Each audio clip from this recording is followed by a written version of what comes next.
আজকে আপনার সাথে খুবই সিম্পল এবং সহজ একটি রেসিপি ভাবলাম শেয়ার করি। যেটা বানাতেও ভীষণ সময় কম লাগবে এবং উপকরণও খুব কম লাগবে। রেসিপিটার নাম হচ্ছে butter garlic prawn fried rice.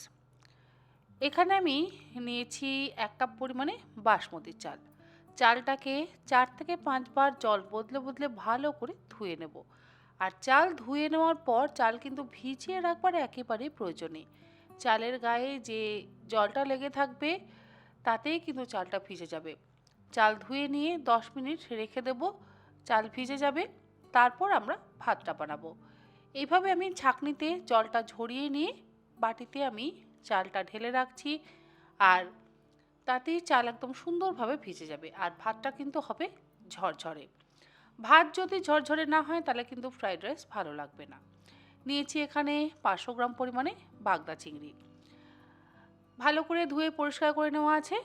এর মধ্যে দিয়ে দিলাম ১ টেবিল চামচ পরিমাণে আদা রসুন বাটা, ১ চা চামচ পরিমাণে কাশ্মীরি লঙ্কার গুঁড়ো, তার সাথে দিয়ে দিলাম ১ চা চামচ পরিমাণে রসুন গুঁড়ো, স্বাদ অনুসারে লবণ। গুঁড়ো রসুন পাউডার কিন্তু দোকানে কিনতে পাওয়া যায়।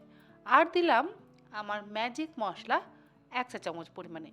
ম্যাজিক মশলার রেসিপি অলরেডি আমি আমার চ্যানেলে আপনাদের সঙ্গে শেয়ার করেছি। আপনারা রেসিপিটা দেখে নেবেন, তাহলে আপনাদের সুবিধা হবে। এবারে সব কিছু একসাথে ভালো করে মেখে নিচ্ছি। ম্যাজিক মশলা কিন্তু অবশ্যই ব্যবহার করতে হবে। ম্যাজিক মশলা যদি ব্যবহার না করা হয় না, তাহলে কিন্তু পারফেক্ট স্বাদ আসবে না। খুব ভালো করে মেখে আমি ১০ মিনিট রেস্টে রেখে দেব। ততক্ষণে ভাতটা বানিয়ে নেব। আর ভাত বানাবার জন্য একটা পাত্রের মধ্যে দিয়ে দিলাম পরিমাণ মতন জল। জলটা গরম হয়ে গেলে এর মধ্যে আমি ধুয়ে জল ঝরিয়ে রাখা চালটা দিয়ে দিলাম। এবারে গ্যাসের ফ্লেমটাকে হাইতে করে দিয়ে ওই ১০ থেকে ১২ মিনিট আমি চালটা ফুটিয়ে নেব, তাতেই কিন্তু ভাত হয়ে যাবে। আর ভাত বানাবার সময় কোনো রকম লবণ বা মশলার ব্যবহার করিনি। যেরকম আমরা সিম্পল ভাত বানাই না, ঠিক সেই রকমভাবেই ভাতটা বানিয়ে নিলাম। আপনারা চাইলে বাসি ভাত দিয়েও এই রেসিপিটা অবশ্যই করতে পারেন।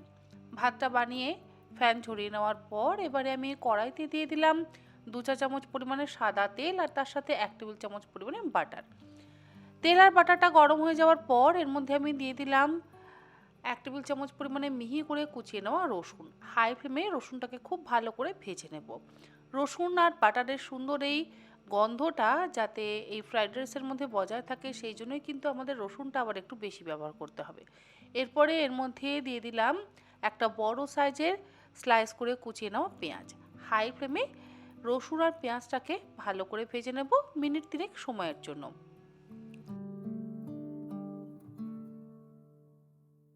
পেঁয়াজটা বেশ একটু হালকা ভাজা হয়ে যাওয়ার পর এর মধ্যে আমি ম্যারিনেট করে রাখা চিংড়িগুলো দিয়ে দিচ্ছি। চিংড়িগুলোকে দিয়ে এবারে হাই ফ্লেমে ভালো করে ভেজে নিচ্ছি।